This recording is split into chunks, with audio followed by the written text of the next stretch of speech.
What I'm about to show you is something that shocked me when I saw it. Now, Tucker Carlson lying on public television saying that he just did not know that his father was in the CIA, while many times being on record over decades saying that he knew that his dad was in the CIA. He had been on trips with his father going to Nicaragua. And if he's lying about that, what else is he lying about? Because he hammered Ted Cruz like he didn't like at all any foreign government, us being a contributor to foreign policies or foreign governments like Israel and AIPAC, going so hard at Ted Cruz. Then Piers Morgan flips the script on him. And it just shocked me when Tucker shows this support all of a sudden for Israel that he completely lacked when he was interviewing Ted Cruz. What do you think that is about? We're going to watch all of that now. I'm curious on what you think down below. Let me know in the comments. Is Tucker hiding something or is he just forgetful? Why do you support Israel against Hamas, for example? Why do you support America giving them billions of dollars?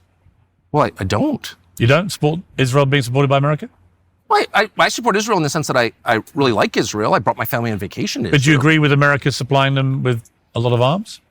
To the extent that it helps the United States, I'm for it, of course. I think what we need is... So you do believe in America interfering in countries a long way away. It just depends which country. No, Your principle, it doesn't really apply in Israel. I'll articulate it for the third time, just to be totally clear. I believe that the United States, like every country, should, to the extent that it can, act on behalf of its own people and their perceived interests. We can debate what those interests are. But that doesn't apply in Israel. I don't know what you mean. America's supporting Israel because it's an ally.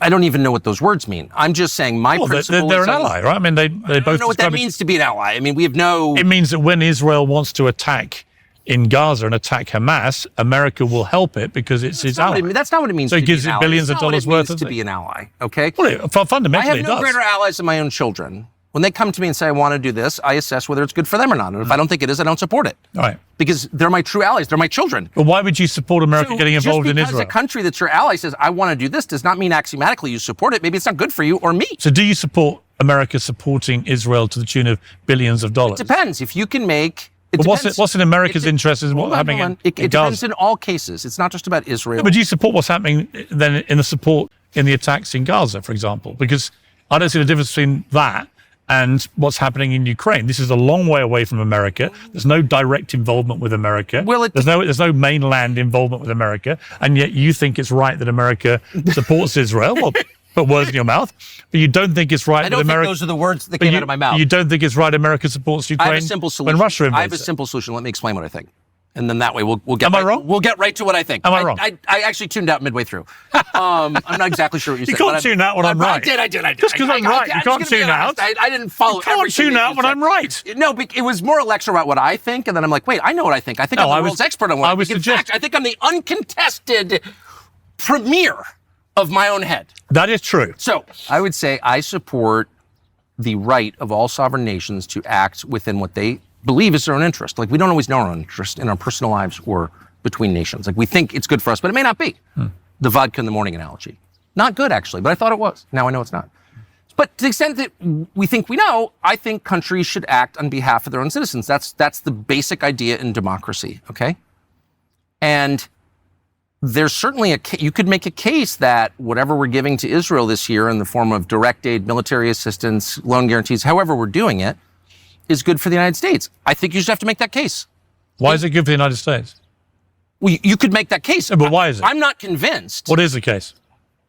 Well, I don't know. You'd have to be an advocate for it. You are a vociferous advocate for it, so why don't you tell me? For what? For U.S. aid to Israel in the current conflict. Actually, I haven't expressed a view about that at all. I'm just curious about the difference in You're not an Israel hater, are you? Why do you hate not Israel? At all. Not at all. Why are you attacking Israel? I don't know why. Like, what problem do you have with Israel, Piers? I have no problem with Israel. Obviously, Tucker is being a little facetious here. I wonder if he's trying to divert from his perspective that was being projected out. Maybe he started to backpedal a little bit. That's what it looks like to me. I wonder what you think. That's my question.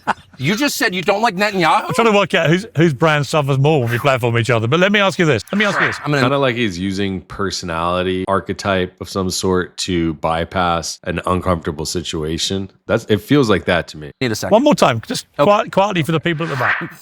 You don't like America getting involved in helping Ukraine against Russia because there's no national interest for America in doing that in your eyes. Well, there's a negative national interest, a profound one. So I get We're that. losing the U.S. dollar as the world's reserve currency because of this war. All right. Okay. So fine. There's no greater national So that's interest. your position is America first. That there's no interest for America. Shouldn't be doing it. Every country It's a should problem act in its between own it's a problem between Ukraine and Russia. Okay, that's fine.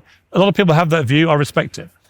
What I can't understand is the difference in your logic and principle about war with Hamas, which is many thousands of miles away from America. There's no direct. Have I been a great advocate for the war in Gaza? I missed that part of the conversation. Well, you support America supporting Israel. You don't support America supporting Ukraine. No, I don't support America supporting any nation on the planet to its own detriment. Every element of our foreign policy should serve the United States. Okay. That's the point of our government, is to serve the people who live there, called citizens. That's what democracy is. There's no other reason.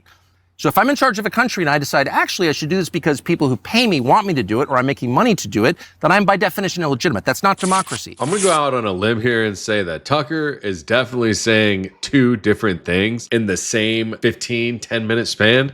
I mean, in one span, he says that he supports whatever interest one group has for their own country within our government. And then in the same 5 to 10 minute interview span, he says that he does not support that. Unless I'm confused, I need to understand it, because this doesn't make sense to me at all. And you've got to stick around all the way to the end, because I'm going to show you Tucker contradicting himself, supporting foreign aid and any domestic foreign policy, shaping the foreign policy, and then starts to backpedal with Piers Morgan. And I'm going to show you his contrarian view to that in other conversations as well. So I'm confused on Tucker's views on foreign aid and foreign policy and money going out to other countries. I want to know what you think. Let me show you what I found in contrary to what he said on Piers Morgan. Now, this is Anna Kasparian on Tucker Carlson's podcast.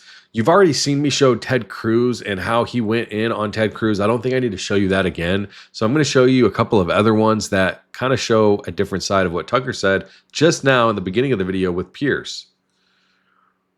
An aggressive portion of the MAGA base that's demanding it, and they're not letting it go. And I commend them because I agree with them. I think we need transparency. We need to know whether or not we literally have members in our government or influential people, in the periphery of our government who are pedophiles.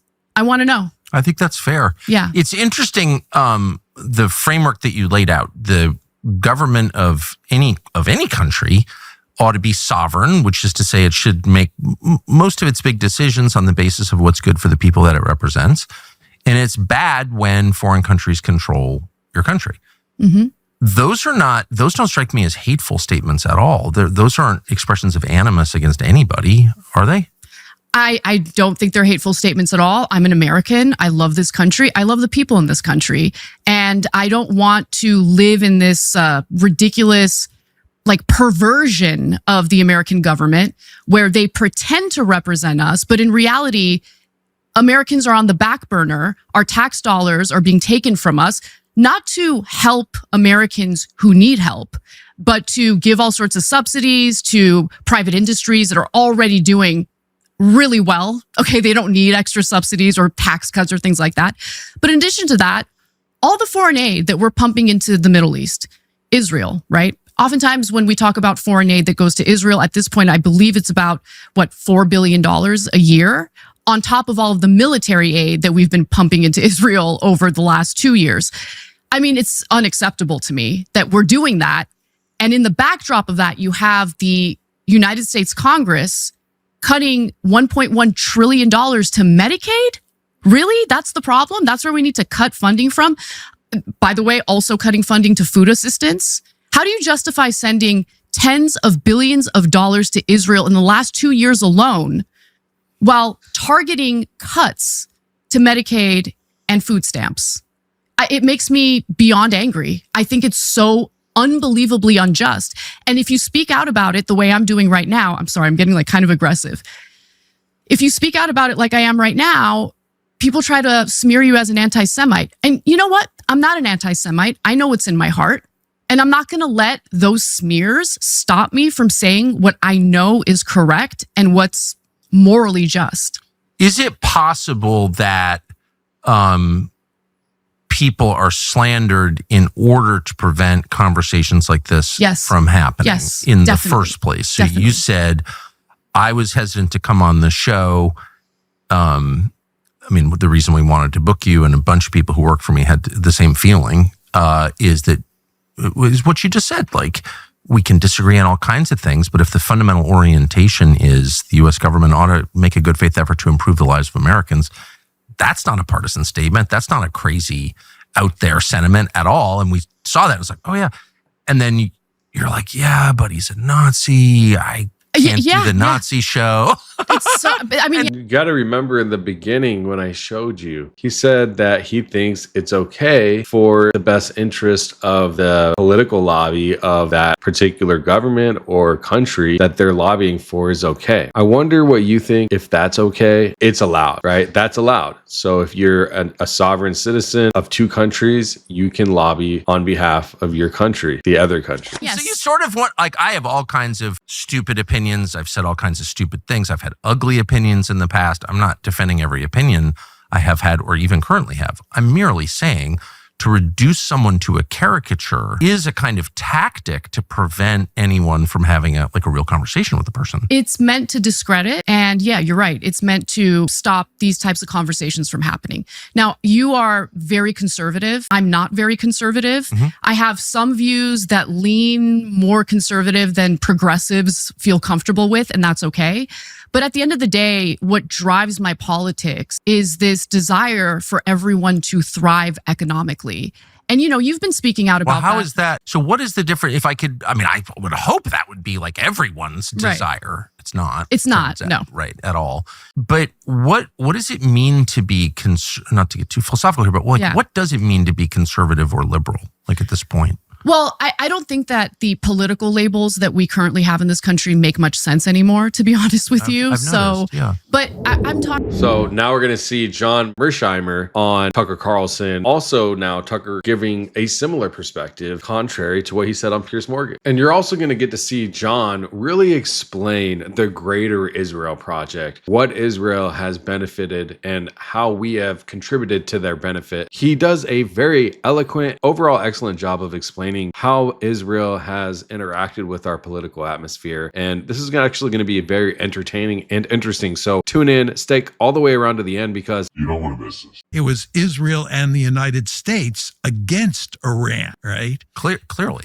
right? And the United States had a huge number of military assets in the Middle East, right, that were there in large part to help the Israelis in their war against Iran. Well, if you think about it, it makes perfectly sense if you're a supporter of Israel to want to make sure that the United States has a large military and that it is willing to use that military and that if need be, it can help Israel if it gets into trouble. I didn't hear any reference to American interests in that description. When it comes to Israel, right, and what Israel needs, right, that has little to do with American interests, right? The truth is, any two countries in the world are going to have similar interests plus different interests. Yes. Right. So there's no question that Israel and the United States sometimes have similar interests and sometimes have different interests. Let me give you an example of this. The United States has a vested interest in making sure Iran does not have nuclear weapons. Yes. We're against proliferation. It's in the American national interest. It's obviously in Israel's national interest for Iran not to have nuclear weapons. Two states can have similar interests. In the case of Israel and the United States, they also happen to have different interests. And what we have in the United States is a situation where we have this thing called the Israel lobby, which I, of course, have written about with Steve Wald, which goes to great lengths to push the United States to support Israel unconditionally. In other words, no matter what Israel does, we are supposed to support Israel. And the lobby is so effective. It is so powerful. It is so effective that we basically end up supporting Israel unconditionally.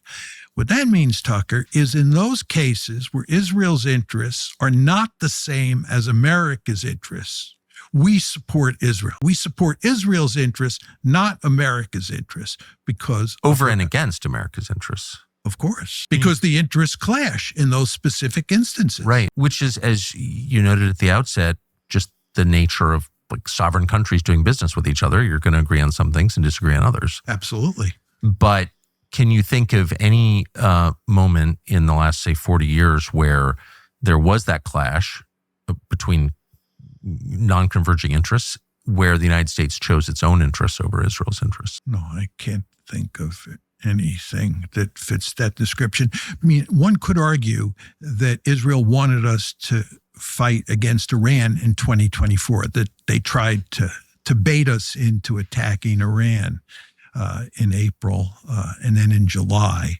And as I said before, the Biden administration did not take the bait. Can you think conversely of instances where the U.S. government chose the interests of a foreign power over and against its own interests and its people's interests? Besides the Israeli case? No. In the case of Israel, we're allied with Israel informally, and they want us to do something that is hurtful to us, does not help our interests at all, but we do it anyway. Can you think of examples of that? Two-state solution is the best example. Every American president since at least Jimmy Carter has pushed forcefully for creating a Palestinian state. We have long believed that the best solution to the Palestinian problem, which is the taproot of so many other problems that we face in the Middle East, is to create two states. So every president has pushed hard, except for maybe Donald Trump, for a two-state solution in the Middle East. The Israelis have rebuffed us at every turn. And the end result is we now have a greater Israel, and there's no possibility of a two-state solution. How does it hurt the United States not having a Palestinian state? Why is it in our interest? Why has every president pushed for that? Because the United States has a vested interest in having peace in the Middle East. It's not in our interest to have wars in that region. First of all, it forces us to commit military forces. It forces us to fight wars. And that's not in our interest. And we have long felt, from a strategic point of view, that what you want to do is make sure you have peace in that region. You want to remember, right before October 7th, Jake Sullivan, who was then the national security advisor, was crowing about the fact that we had not seen the Middle East so peaceful in a long period of time. And he understood full well that this is in our interest. Well, if you compare the world, on October 6th, 2023, with the world that exists in the Middle East today, we are much worse off today. This is not in our interest. And this is in large part because of Israel. And this is just a strategic dimension. We're not even talking about the moral dimension. I mean, the Israelis are executing a genocide in Gaza, and we are complicitous in that genocide. When you say it's a genocide, what do you mean? Well, if you look at what the definition of a genocide is, right, it's where one country tries to destroy Here, you're going to see Nick Fuentes absolutely expose Tucker Carlson on his show, talking about all the things that Tucker's hiding, he's lied about, and really just putting a spotlight all over Tucker Carlson, making people realize that he might not be who he represents himself as. Now, it was because of these clips that I did this show. The first one I'm going to show you is a composite of about a half dozen different clips going all the way back to the 1990s. Now, last week, when Tucker did his big attack on me with Candace Owens, the big lie that stood out to everybody, maybe the cause for everybody to give me a chance and listen to what I had to say, was this. He called me a lot of names. He said I'm a weird basement dweller, I'm gay, all these different things. He said I'm a bad faith actor, I'm trying to poison the well of the legitimate America First right with a toxic association. He compared me to David Duke. He said a lot of things, and these are all things that have been said about me before. All the different attacks. You've heard them, I've heard them, we've heard them for years. That's not new. And some people called it cowardly and dishonorable. Some people cheered it on, honestly. But the big thing that stuck out from his show last week is something that could not be ignored. It was a brazen and bald-faced lie. This is the central problem, and maybe the central thing that he said, which again was cause for people to give me some consideration and watch the show last week. He said with Candace Candace, and I'm about to play the clip for you just now. He said with Candace that he did not know that his father was involved in the CIA until his father died. And his father died in March of 2025, earlier this year. Not only did he say that he did not know his father was involved with the CIA, he said he was actually shocked. He was shocked and surprised that he found out very late in his life. His father was appointed by Ronald Reagan in the late 1980s to work for the U.S. Information Agency, hand in glove with the CIA. And they were behind such things as the CIA covert backing of the Contras in Nicaragua. They were behind the propaganda surrounding Tiananmen Square in China in 1989. So his father was involved in some serious stuff. And Tucker says that he did not know again until just about a few months ago that his dad was involved in the CIA. Well, everybody really had the same thought, which is, I think I've heard Tucker say, though, in the past that he knew his father was in the CIA. And it didn't take long for people to find the evidence. And so last week on Friday, we found the clip from last year. Tucker Carlson did a show with Sean Ryan, another former CIA officer. This was in June of last year. And Tucker said at that time, I knew my dad was in CIA. I knew he was in that world. And so everybody said, wait a minute, irrespective of my favorability towards Tucker or my antipathy towards Nick Fuentes, they said something's not right here. That's a bald-faced lie. You got caught. Last year he said he knew. This year he says he was surprised, shocked to find this information out in March. So which is it? Something is not right here. Something is out of place. And what's more, the logical next question is, why would he lie?